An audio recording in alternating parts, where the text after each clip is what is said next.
amigos, muchísimas gracias por recibirnos en sus hogares a esta hora del día. Muchísimas gracias por acompañarnos a hacer este programa. Amigos, estamos iniciando una nueva etapa del programa y esperemos que sea de su agrado, que les dé toda la información que puedan conversar en familia para tratar de solucionar problemas de salud, educación, cultura y entender a nuestro propio cuerpo. Que lo disfruten. Bienvenido Perú. Bienvenido Perú en toda su extensión. Muchísimas gracias amigos por acompañarnos hoy día 13 de junio, porque el día de mañana nos espera una gran jornada. Una jornada que tiene que ver con el sacrificio leve, pequeño, que uno puede hacer para salvar vidas. Siempre hemos protegido acá la salud integral de las personas, siendo además que todos deberíamos ser donantes de órganos cuando exista la muerte encefálica o la muerte. Como familia y cada uno como persona en la voluntad escrita en su DNI como voluntad presunta de pretender ser donante en caso que uno fallezca. Pero hay algo que sí nos tiene que unir a todos como país. No hay que esperar un sismo de gran magnitud como una catástrofe gigante para acudir a centros de donación de sangre. Existen bancos de sangre, existe además el hecho de uno poder chequearse para ver si puede ser donante, con lo cual a uno le descartan una serie de enfermedades, uno ve su estado de hemoglobina, uno ve cómo está, para poder donar. Algo que debe hacerse gratuitamente y algo que debe hacerse de manera absolutamente desinteresada. A cualquiera nos puede pasar necesitar un paquete globular, un plasma rico en plaquetas o un paquete globular, como dije, o un paquete plaquetario por el dengue, por ejemplo. Hoy día tenemos el gran placer de presentar al doctor Óscar Roca Valencia, médico patólogo clínico, además encargado del Banco de Sangre del Hospital de Emergencias Casimiro Ulloa. Emergencias, donde quizás más rápido necesites 3 unidades de O negativo. Uy, ¿dónde las consigo? Bueno, para eso están los bancos de sangre.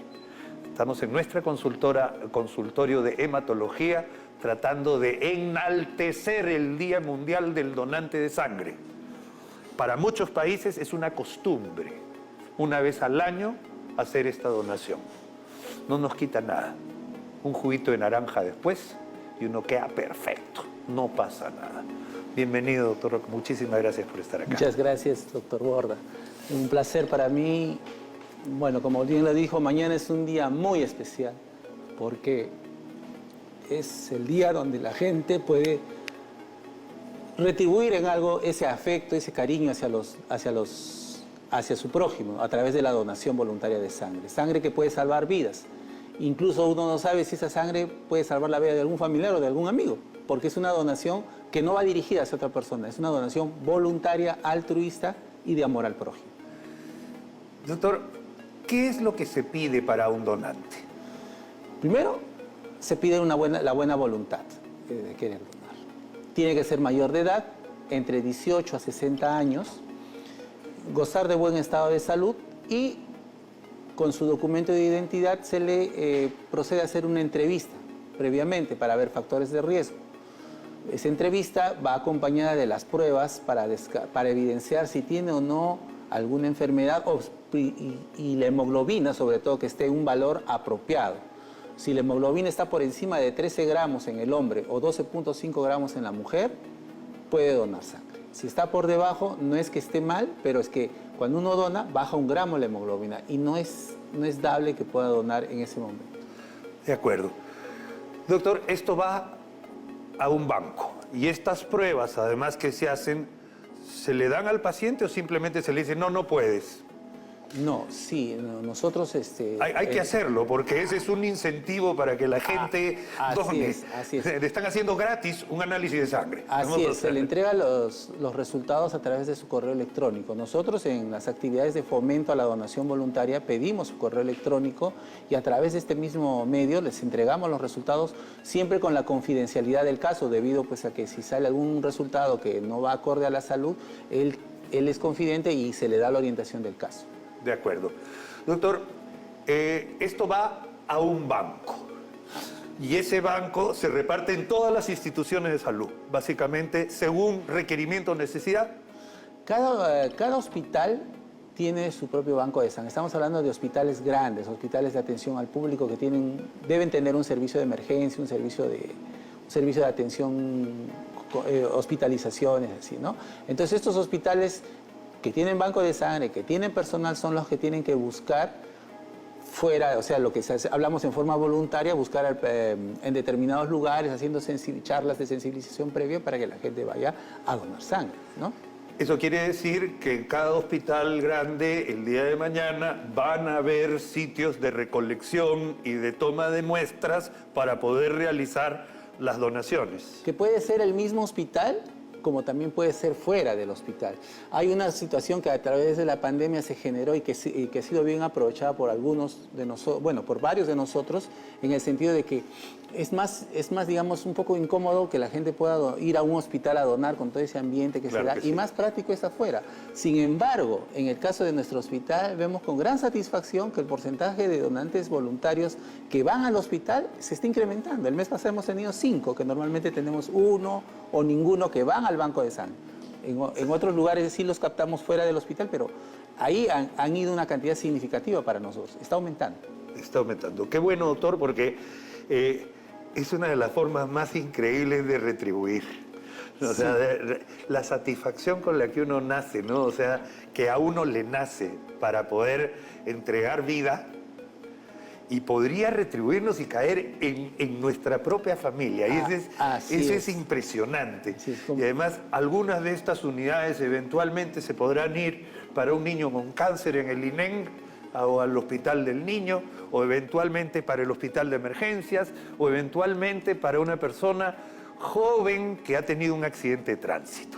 Eso no lo podemos saber. Uno de los dichos que nosotros siempre propugnamos es, por el temor, por el miedo que se tiene todavía en la población, y que nosotros con estas actividades estamos tratando de estimular la donación voluntaria de sangre, es nadie se muere por falta de sangre, o nadie se muere por donar sangre, perdón, sino por no donar sangre. Y en ese sentido, tantos pobladores, digamos, como le dije, de las Casuarinas, como del Ermitaño, 2 lugares diametralmente opuestos en Lima, pueden donar sangre. Y son tan iguales, esa sangre es tan igual como para servir a una persona o que puede para su tratamiento. Todos tenemos sangre roja, doctor. Así es. Y la sangre roja es de todos y es universal. Ahora, tenemos sangre, vamos a decir, doctor, más fácil y más difícil. Así es. Sé por experiencia propia, porque he requerido eventualmente por algún paciente, que existen incluso clubs privados ad honorem completamente de O negativo o de A negativo. Son personas que han buscado personas y que al final lo que han hecho es una lista de posibles donantes, porque hay sangre más difícil que conseguir que la otra. Pero igual en eso se encarga nuestro país, es principalmente O positivo. ¿No es cierto? Que es la sangre más común, es la que yo tengo eventualmente. Universal. Pero es la más universal, ¿no es cierto? Pero sangre O negativo es más difícil, A negativo es más difícil de conseguir, y por eso gente se ha unido para poder tener una especie de club de amigos de sangre.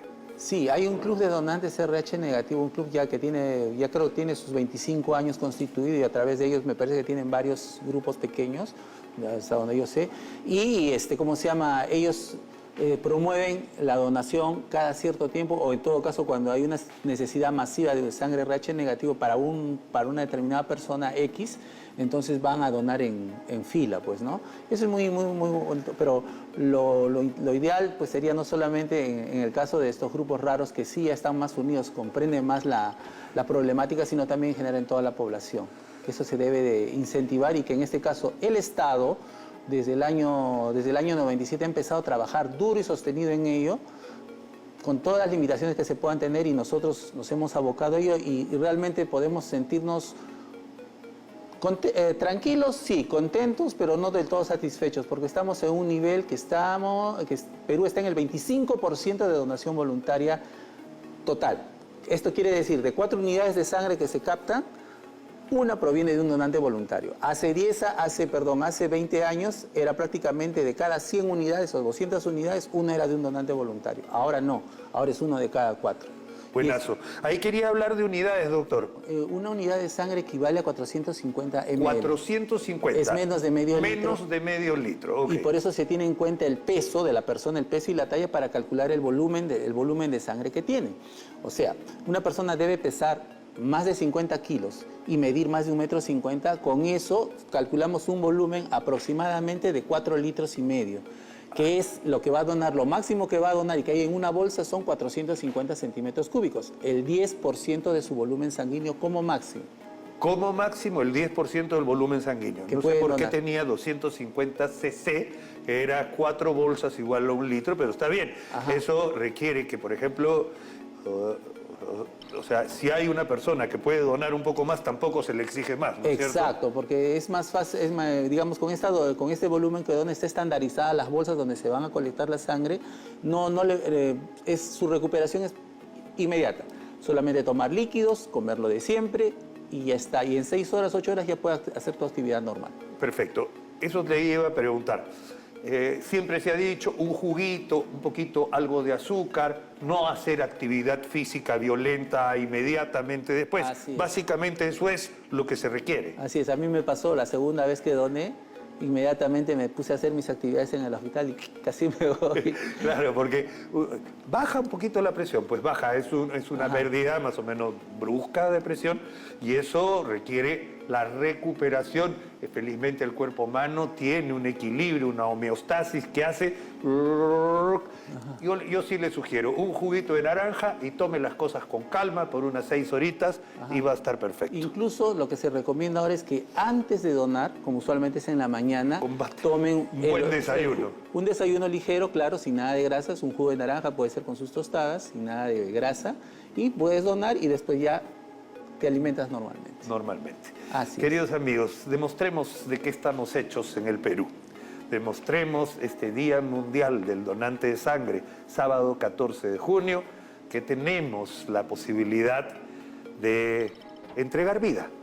Vida a través de algo que nos hace humanos, nuestra propia sangre. Y no esperemos, como dije, una catástrofe para ponernos todos juntos a donar, cuando lo ideal es tener un banco de sangre perfectamente establecido en cada institución de salud de nuestro país. Muchísimas gracias al doctor Óscar Roca Valencia, médico patólogo clínico, encargado del banco de sangre del Hospital Casimiro Ulloa, a quien mando un cariñoso saludo, hospital donde tuve parte informal de mi formación además, pero a quien le debo mucho, un hospital con mucha mística para atender emergencias. Sí. Le agradezco muchísimo, doctor. ¿Algo que quisiera agregar? Sí. Primero, el reconocimiento al personal de banco de sangre del hospital donde trabajo, que sin ellos no podríamos hacer lo que se ha hecho. Somos un referente, disculpen la falta de modestia, aquí dentro del país y en el extranjero también, con lo que es actividades en fomento a la donación voluntaria. Un reconocimiento a los trabajadores del banco de sangre de los distintos hospitales del Ministerio de Salud, Seguridad Social, privados, aquellos que salen a buscar al donante fuera, no esperan a que vaya al hospital, porque hay que cambiar el chip, como dicen, ¿no? Que la gente sepa que va a encontrar en un lugar, puede ser de una clínica A, de un hospital B, de un hospital del seguro C, donde va a encontrar la calidez y seguridad para ser atendido y esa sangre va a ser bien utilizada. Le agradezco muchísimo, doctor. Muy amable y además estamos comprometidos. Cualquier ayuda, cualquier cosa que se necesite de incentivo, de promocionar esto que es dar vida a través de la vida. Muchísimas gracias, maestro. Gracias a usted. Gracias, queridos amigos.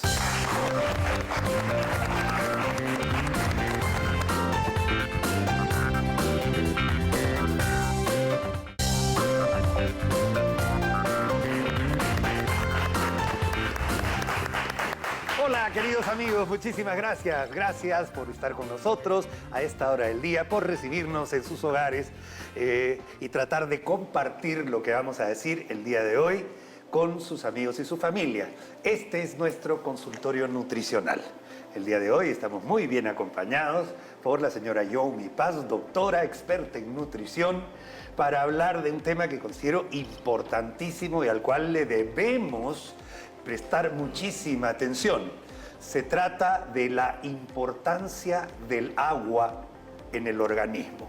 70% del peso corporal del ser humano corresponde al agua, que está distribuido según los órganos y según los requerimientos de cada órgano. Por ejemplo, los pulmones pueden agarrar hasta casi el 80% de su contenido en agua a través de la sangre. Esta agua además sirve principalmente para apagar el fuego, ¿no es así? Nuestro cuerpo genera energía. La energía genera calor. ¿Cómo combatimos el calor? Con agua. De ahí viene la importancia de, además de ser parte fundamental de muchísimas funciones corporales. Así que hoy día, con Yomi Paz, vamos a hablar de la importancia del agua y de consumir una cantidad específica de agua todos los días de nuestra vida. Bienvenida, Yomi, muchísimas gracias por acompañarnos hoy. ¿Cómo estás, Tomás? Efectivamente, vamos a hablar de... Yo lo voy a considerar ya un alimento esencial, a pesar que no nos brinda calorías, es considerado como un nutriente que no debe faltar dentro de la alimentación diaria, ¿no? Entonces, si bien es cierto, el agua no nos va a proporcionar calorías, pero nos va a proporcionar minerales importantes para lograr también absorber los alimentos, ¿no? Entonces, recordemos que el agua no solamente nos ayuda a regular la temperatura corporal, sino también va a lubricar nuestras articulaciones, ¿no? Entonces, y nos va a ayudar también a eliminar los desechos, ¿no? Es un mecanismo de fluido. Así es, efectivamente, ¿no? Entonces, y como el agua no tenemos, de repente tenemos a veces, nos olvidamos del consumo, no solamente pensemos que consumir o hidratarnos es tomar el agua líquida, sino también podemos cubrir nuestras necesidades a través del agua de los alimentos, ¿no? Entonces, ¿cuánto nosotros requerimos del agua? Según el Instituto Mundial, ¿no? En este caso de salud, recomiendan consumir aproximadamente de 2 litros a 2 litros y medio para personas mayores. Diariamente. Diariamente, ¿no? Que eso equivale a 8 vasos de agua diaria. En el caso de los niños, la recomendación es entre 6 a 8 vasos, pero todo va a depender, Tomás, de su actividad física que realicen, ¿no? Entonces es muy importante tener en cuenta el peso, la actividad física, ¿no? que tiene la persona para poder mejorar su rendimiento. Recordemos que los deportistas, en ellos es muy, muy importante tener una adecuada hidratación durante, antes y después del entrenamiento, ¿no? Entonces, totalmente de acuerdo. Eso era algo que antes se decía, no tomes agua antes de hacer deporte. Y eso está completamente descartado. Hay que tomar agua antes, durante y después de hacer deporte. Así es. Y si se puede suplementar con algunos electrolitos, son estas sustancias que acompañan al agua. El agua tiene 2 elementos de la tabla periódica de elementos: hidrógeno y oxígeno. Y oxígeno. Así es. Entonces son 2 elementos. Si a eso le agregamos sodio, cloro, potasio, calcio, estamos entregándole a nuestro cuerpo un mejor equilibrio, ya que en el sudor no solamente se elimina agua. Si usted alguna vez le ha caído un poquito de transpiración a través de la boca y ha sentido su propio sudor, transpiración, es saladito, porque tiene sodio. Entonces hay que recuperar estos electrolitos, sobre todo si uno ha hecho un trabajo exigente físico relacionado al ejercicio. Yo te quería decir una cosita más, Yomi. Una persona que está con sobrepeso u obesidad tiene una superficie corporal diferente a una persona de 70 kilos que está en su peso. Así es. Y esa persona requiere más agua. más Entonces, hasta eso también influye. Y no solamente en eso, Tomás, sino también en la parte cognitiva. El cerebro tiene dentro de su composición más entre un 70 a un 80% de agua, ¿no? Entonces necesitamos, para poder mejorar la parte de cognición, consumir la cantidad de agua necesaria. Ahora, si nosotros tenemos problemas de gastritis, tenemos también otra forma de tomar el agua, que es el agua alcalina. Entonces, ¿qué diferente que es o qué contiene el agua alcalina? Justamente tiene aquellos minerales que van a lograr esa alcalinidad, que estamos hablando del calcio, ¿no? Estamos hablando del potasio, estamos hablando del magnesio, ¿no? Justamente que van a lograr esa alcalinidad en el caso de aguas alcalinas. Perfecto. Y también, para aclararle a nuestros amigos, alcalino es lo contrario a ácido. Así es. Lo contrario a ácido es alcalino, entonces se hace un mejor equilibrio. Así es, cuando el pH pues supera los 7.4, ¿no? Efectivamente.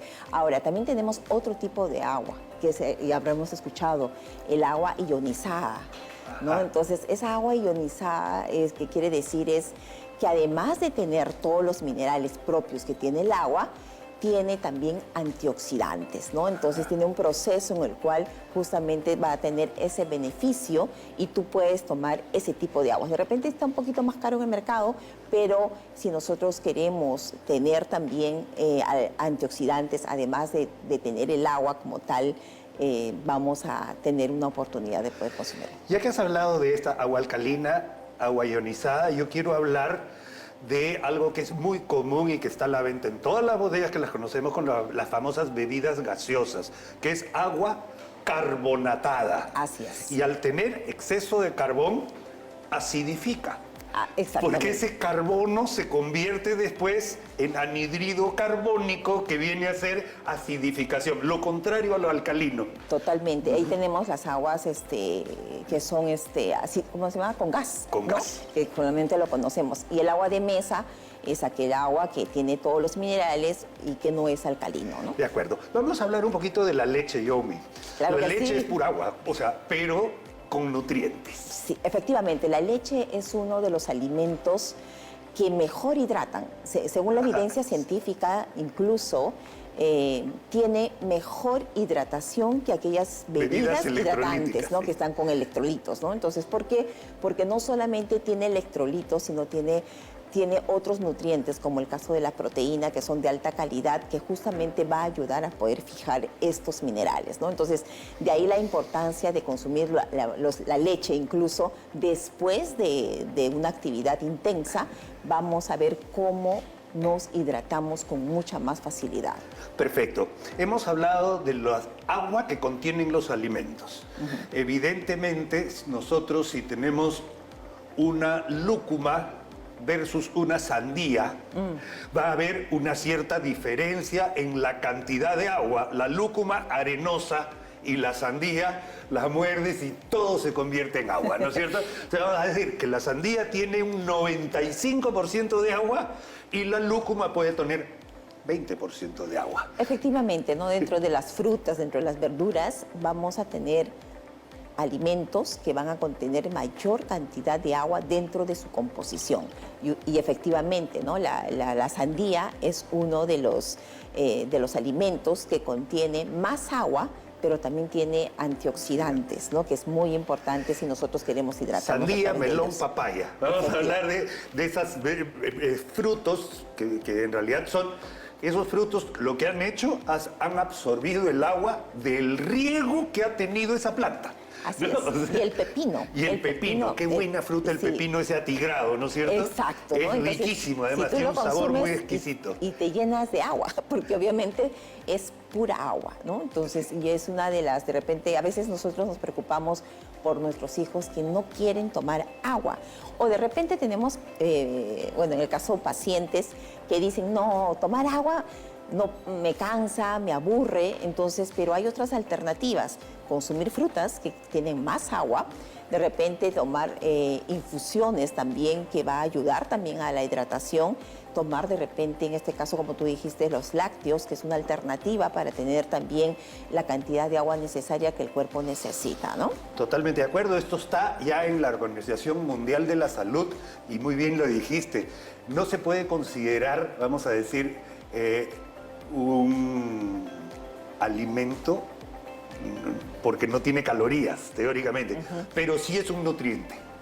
Y esencial. Y esencial. Porque debemos consumir de forma diaria y recordemos entre 6 y 8 vasos de agua diaria. Incluso una persona enferma debe consumir más agua porque su gasto metabólico basal es mayor para poderse curar. Y eso que diga, toma sopita de pollo, un montón de líquido para que puedas fluidificar secreciones, si estás con bronquitis, con un resfrío, agua, agua, agua, agua. Y eso no es mentira, es verdad. Muchísimas gracias, Yomi. ¿Algo más que agregar? No, importante también en los bebés de 6 meses, estaba pensando en ellos, ¿no? Que a veces no podemos calcular la cantidad necesaria, pero generalmente se debe dar entre 700 mililitros, incluido dentro de sus alimentos y como el agua, como agua natural, a partir de los 6 meses. Hay que acostumbrarnos al agua natural. Así es. Porque eso ya viene a ser, y creo que los jóvenes están consumiendo más agua de lo que hacíamos nosotros, porque ahora tomamos aguas azucaradas, edulcoradas,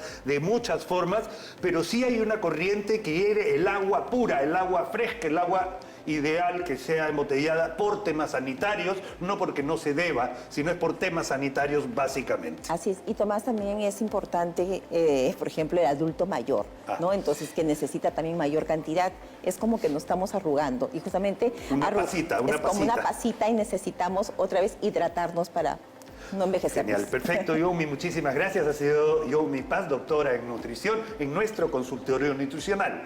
La importancia del agua. Elemental, fundamental el consumo de 8 vasos de agua al día. Una forma de darse cuenta es que cuando uno ya tiene sed, efectivo, ya está deshidratado. Así es. No hay que ni siquiera esperar a tener sed para tomar agua. Ya lo sabe, otra forma de calcular o de ver es la coloración de la orina. Orina muy cargada, muy oscura, también quiere decir, o es un signo de deshidratación. Queridos amigos, muchísimas gracias. Nosotros vamos a continuar con nuestro programa enseguida. Muy amables, gracias, Yomi. No, a ti.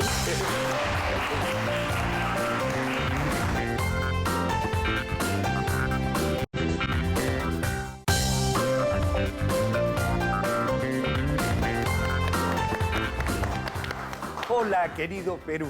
Muchísimas gracias, amigos, por recibirnos en cada rincón de nuestra patria en nuestro programa de 2 a 3 de la tarde, de lunes a viernes.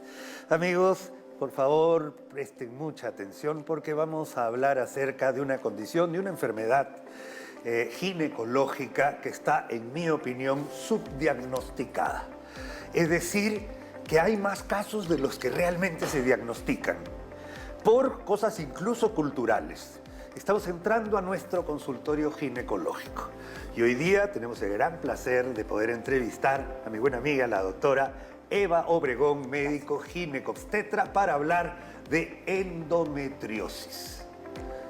¿El dolor es normal? Cuando uno tiene endometriosis, sí, el dolor es normal. Pero la idea es que es una enfermedad y eso hay que también conocerlo. Bienvenida, doctora Obregón. Evita, ¿cómo estás?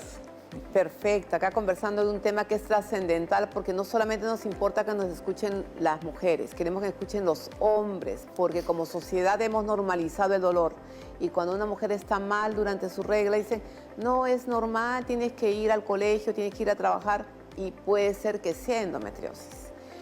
En realidad yo calculo que el 70% de nosotros las mujeres hemos sentido dolor con la regla, pero es un dolor, una incomodidad, una pequeña distensión abdominal y punto.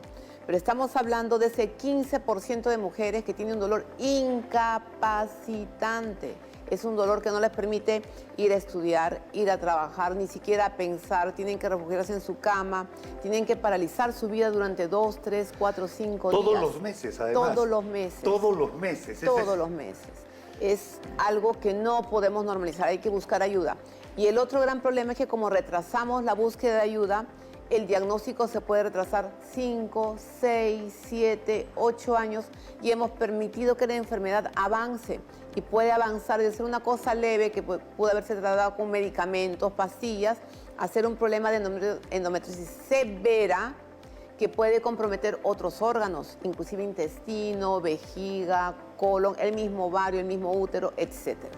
Perfecto. Yo quisiera, Evita, si me permite, porque tengo algo de experiencia en el tema, es que además, como cirujano también, he operado ayudando a médicos ginecólogos a entrar a picar, porque la endometriosis, una vez que está generalizada, primero que todos los tejidos se vuelven friables por las inflamaciones crónicas y a veces no se puede separar ni el intestino y es una cosa delicadísima porque comienza a ver el principio del fin. O sea, muy feo, pero yo quiero explicar en esto, pensar que el endometrio es un tejido.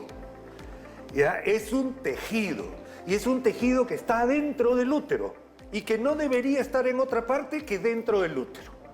Pero cuando este tejido se va por otro lado, se va afuera del endometrio, de la parte de adentro del útero, ese tejido prolifera como si estuviera en regla. Y como hay golpe hormonal, esa regla hace que prolifere el tejido. ¿Y qué pasa con la regla? Sangra. Ese sangrado mensual fuera de la cavidad uterina produce inflamaciones crónicas y llega a producir un problema severo cuando no se maneja a tiempo. ¿Y cuáles son los síntomas? El principal síntoma es el dolor. Y como tú bien has dicho, normalizamos el dolor de la mujer en la regla, cosa que no está bien. Sí, como muy bien has explicado, pues el tejido que está acá dentro del útero, que es esta parte rosadita, normalmente forma un nido para que esperemos el embarazo. Si no nos embarazamos, se cae a través de la vagina y esa es tu regla. El problema es cuando este tejido entra a través de la trompa, invade el mismo músculo, invade los ovarios o invade lo que está alrededor, vejiga, intestinos, y eso es la endometriosis. Sí, claro. Y este tejido ectópico fuera de lugar reacciona ante las hormonas también, Reacciona con ¿no? las hormonas, crece con las hormonas y por eso nos duele durante la menstruación. De acuerdo. Uno de los factores que me han dicho, por ejemplo, es que el embarazo viene a ser una especie de cura para la endometriosis. El embarazo sería una tregua durante la endometriosis. Una tregua. Es una tregua, porque como el estado hormonal está en stand-by, entonces la endometriosis está dormida. Pero terminará el embarazo como tiene que ser y se reactivará la endometriosis. ¿Cómo desaparecemos la endometriosis? Primero, diagnosticarla, ¿no? Una buena historia clínica, hablar de la historia de dolor de la paciente, que generalmente va aumentando con el paso de los meses y los años. Ese es clásico en este tipo de enfermedad. Hacer un buen rastreo ecográfico, que tiene que ser un rastreo de endometriosis que no lo hace cualquiera, ojo. Ajá. Y inclusive en las mejores manos, la endometriosis leve es a veces difícil, muy difícil de diagnosticar. Y a veces nos tenemos que guiar por la clínica y a veces inclusive algo que se llama prueba terapéutica. Y quiere decir, si ya sospechamos altamente de endometriosis, dar tratamiento para la endometriosis y si mejora con eso, tenemos el diagnóstico. De acuerdo. Pero acá a veces es generar una menopausia artificial para frenar la labor del ovario, ¿no es cierto? O sea, ese es uno de los... Yo en mi época se manejaba así. Es uno de los diferentes esquemas, ¿no? Actualmente podemos manejar el dolor con antiinflamatorios. Hay medicamentos que inclusive pueden ser usados como anticonceptivos, que también es para endometriosis. Hay medicamentos de la familia de los progestágenos específicamente para el manejo de endometriosis y ya los otros que estás mencionando, los que causan una menopausia temporal, por decirlo de alguna manera. Una menopausia temporal donde se inactivan los ovarios para que no exista el influjo hormonal y el ciclo se rompa. Y esas manchitas, al no tener, se van secando y van reduciéndose y se van apagando. De acuerdo. Ahora, en este caso, focos de endometrio a cierta edad ya no tienen cura. O sea, ¿cómo lo desaparecemos? A no ser que hagamos un barrido. Es complejo porque, por ejemplo, ya una mujer que entrando a la perimenopausia, que ha tenido focos endometriales, teóricamente esto debería apagarse. Yo le explico a las pacientes cuando estoy frente a ese diagnóstico de la siguiente manera. La endometriosis es como la presión alta. no la curamos, la controlamos. Ese es el objetivo, controlarlo. Y cuanto más temprano la agarramos, más fácil de controlar. Obviamente, si hay secuelas, que es lo que tú estás comentando, y por ejemplo adherencias, pues los síntomas probablemente no calmen a veces con el cese de la menstruación. Hay oportunidades, no es todas las pacientes que inclusive necesitan cirugía para disminuir la sintomatología de la paciente, o sea, las molestias, el dolor recurrente, etc. De acuerdo, porque esa era mi otra pregunta. ¿Cuándo la cirugía? Porque ahora ya teóricamente la endometriosis, especialmente en estadios iniciales, ya sea leve, moderada, teóricamente no se opera. ¿No es cierto? Tratamos de no operar. En no operar, tratar de no operar para no manipular. Porque tengo un trabajo, te comentaré, Evita, una cosa que debería hacer un trabajo que se llama endometriomas de la pared abdominal. Y justamente es por haber operado tanto paciente con endometriosis, muchas veces en las cicatrices de las cesáreas se implanta un endometrioma que viene a ser tejido endometrial en la cicatriz de la operación.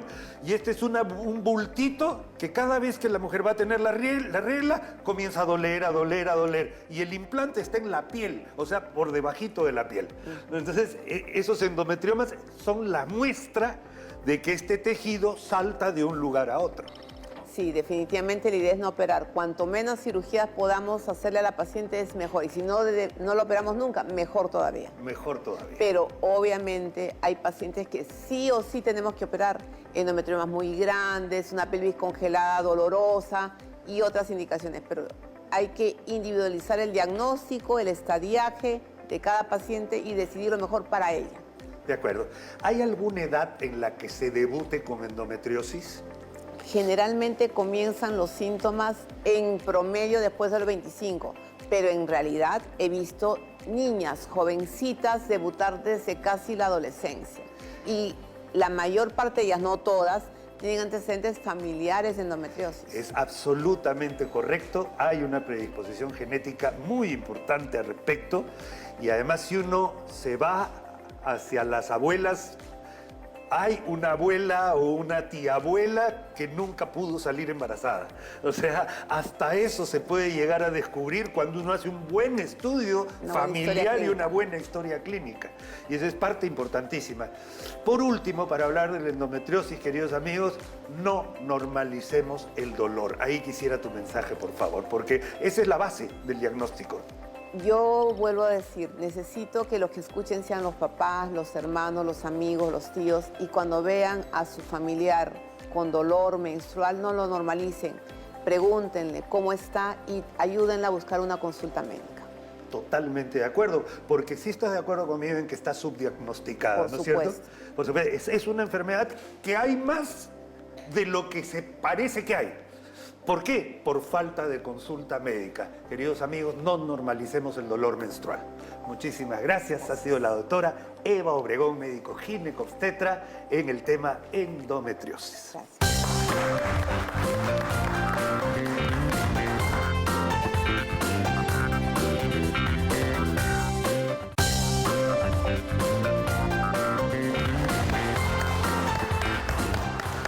Hola, queridos amigos, hola a todo el Perú, hasta el último rincón de nuestra patria, aquí presentes en nuestro programa. Gracias por recibirnos en sus hogares a esta hora del día con un tema sumamente importante en nuestra consulta con el gastroenterólogo. Consultorio gastroenterológico. Nos acompaña el doctor Edson Gudiel Palomino, médico del Hospital 2 de Mayo, médico gastroenterólogo, para hablar de un tema sumamente frecuente, pero que muchas veces, doctor, por un falso pudor, por un problema de cultura, mucha gente no comenta y no va al médico por estas causas. Vamos a ver si le ha pasado, señor, disculpe que hable con esta franqueza, vamos a hacerlo desde el punto de vista más científico posible. Pero usted se sienta al momento de hacer sus deposiciones de manera normal, termina todo el proceso, usted se limpia, mira, uy, sangre en el papel. Puede haber pasado, a alguien le ha pasado, a alguien de su casa le ha pasado, pero yo le garantizo que el 85% de las personas no se lo comenta a nadie. a nadie. Y ese es un problema muy frecuente, porque ese puede ser un signo de alarma grave en caso de una enfermedad al colon. Claro que sí. Podría ser algo simple, en la inmensa mayoría de los casos, como la famosa, doctor, enfermedad La hemorroidal. hemorroides. Dice, estoy con hemorroides. Todos tenemos hemorroides, queridos amigos. Los hemorroides son parte de nuestra anatomía normal. Y además tienen una función. Los hemorroides sirven para amortiguar el paso de las heces, lubricar el paso de las heces, si no nos dolería cada vez que vamos al baño. Y además tiene un efecto importante en la continencia. Entonces tienen una función y todos tenemos hemorroides. Lo que no hay que tener es enfermedad hemorroidal, que es cuando estos hemorroides crecen, se inflaman y a veces prolapsan, se salen. Doctor, nadie habla así nomás. Sí, es un tema, como usted comenta, que la gente tiene vergüenza de mencionarlo, ¿no? Yo estoy seguro que quizás en esta sala más de la mitad ha tenido lo que usted comenta, ¿no? Eso de manchar el papel con unas gotitas de sangre. Y no hay que confiarse. Sangre en un papel puede ser algo tan sencillo como usted comenta, como una hemorroide que por ahí se ha hinchado y se erosiona un poquito, como puede ser el aviso de algo un poco más serio. Y para eso nosotros tenemos que entrar en acción. Para nada es normal, doctor. No, para nada es normal. Ver una gota de sangre en el papel no está bien, para nada, no es normal, algo está pasando ahí y tenemos que revisarlo. Tenemos que hacer un examen, inicialmente ver, palpar, y si es que por ahí no hay alguna ayuda, algún diagnóstico, una colonoscopía O una proctoscopia. o una proctoscopía, dependiendo de la evaluación del médico, ¿no? De acuerdo. Ahora, claro, si uno tiene explicaciones para esto, por ejemplo, deposiciones muy, pero muy duras, estreñimiento crónico pertinaz, ¿no?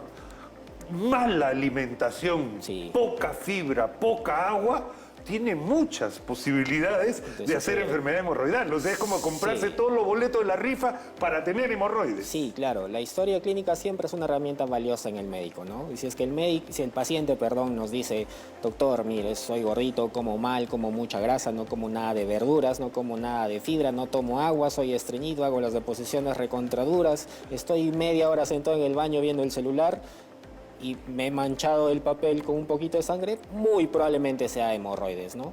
Entonces, las pistas que nos da el paciente también es valioso, es recontravalioso. De acuerdo. Doctor, esa es sangre evidente. Sí.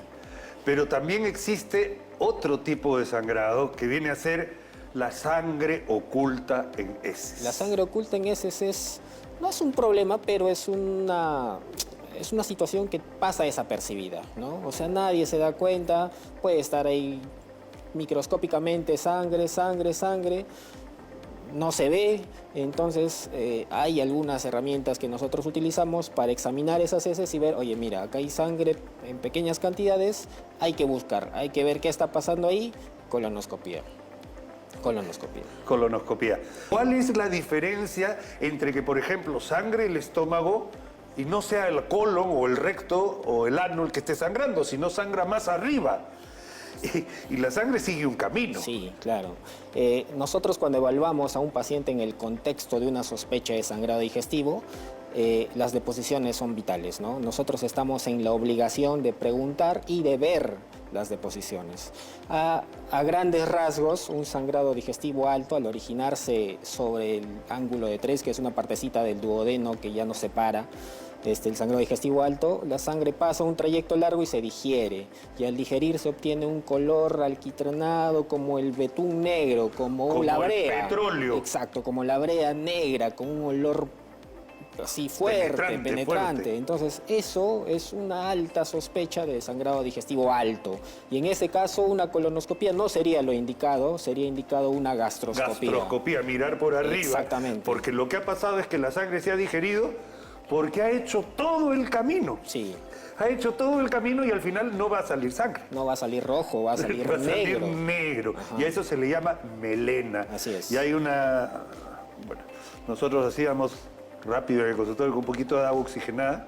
Ah, sí. Es rápido, pero era porque no había Tevenón, que era el examen ideal. Es una ¿no? práctica que se suele hacer, pero nosotros nos fiamos de ver las... De ver, es tenemos que correcto. ver. Ajá. Cuando hay duda, bueno, no voy a decir porque es un tema más médico, para que la gente no lo haga, pero el agua oxigenada produce una espuma Sí, con la sangre. Entonces, si usted le echa espuma a las deposiciones y le echa agua oxigenada a las deposiciones y sale espuma, es porque hay sangre. Esa es una forma de hacerlo de manera especial. Pero, doctor, todo sangrado digestivo tiene que ser estudiado. tiene que ser obligatoriamente. No hay opción a duda, no hay opción a nada. Se tiene que estudiar. Y las herramientas son la endoscopía, la colonoscopía, hasta otras herramientas, ¿no? Imagínense que hay sangrado digestivo, es una gastroscopía, no hay nada. Colonoscopía, 2, 3, nada. Hay otras herramientas. Qué lindo, doctor, lo que ha dicho, porque imagínese, señor, en casa, que miramos por arriba, miramos por abajo y nos faltan 14 metros de intestino por investigar, los cuales no llegamos. Pero acá usted se va a sorprender con esto. Existe lo que se llama la cápsula endoscópica, queridos amigos, que es una capsulita. Una capsulita que uno se traga.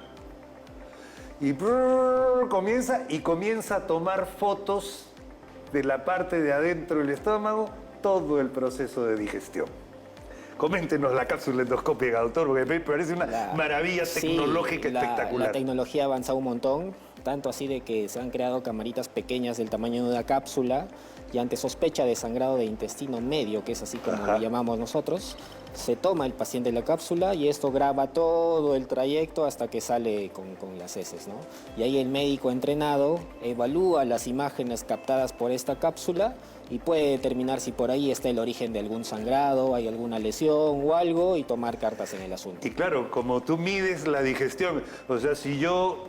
El tránsito intestinal también es interesante, doctor, podría ver, porque yo conozco un tema, ¿no?, donde hay tránsito intestinal lento. Uno toma una capsulita con sustancias radiopacas, vamos a decir, unas pequeñas villitas. Sí.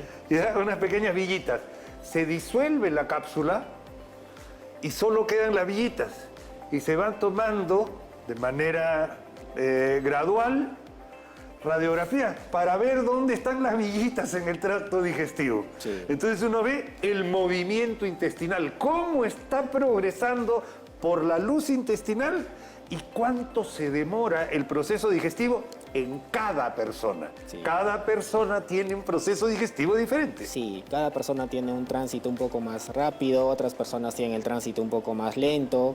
La cosa es cuando ya se exceden de esa normalidad, ¿no? Cuando se exceden de esa normalidad puede haber o diarreas o pueden haber estreñimientos. Entonces justo esas herramientas nos ayudan a evaluar esas situaciones y hay que tenerlo en cuenta cuando uno va a hacer el examen de cápsula endoscópica. El examen de cápsula para ver exactamente más o menos entre qué porciones. Con eso calculas, hay algunas fórmulas donde puedes calcular la probable zona de dónde está esa lesión y poder utilizar otras herramientas, ¿no? Enteroscopios, por ejemplo, que son un poco más largos, tienen otros aditivos para llegar a esa zona y tratar.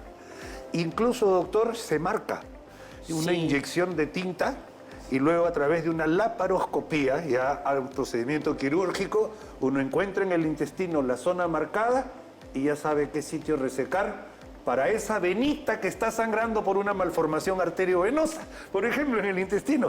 Hay distintos trucos, cosas, pero para eso hay que ponerse en manos. Hay herramientas. Hay herramientas que uno puede utilizar, ya los cirujanos también nos ayudan un montón en algunos casos que son complejos. Y nosotros ubicamos la lesión, si no la podemos tratar, la marcamos, como usted dice, hay unas tinciones incluso especiales. El cirujano entra y ya con esa ayuda ubica rápidamente la lesión y el paciente ya tiene la causa de su anemia, su problema. Su causa, su problema solucionado y va bien, ¿no?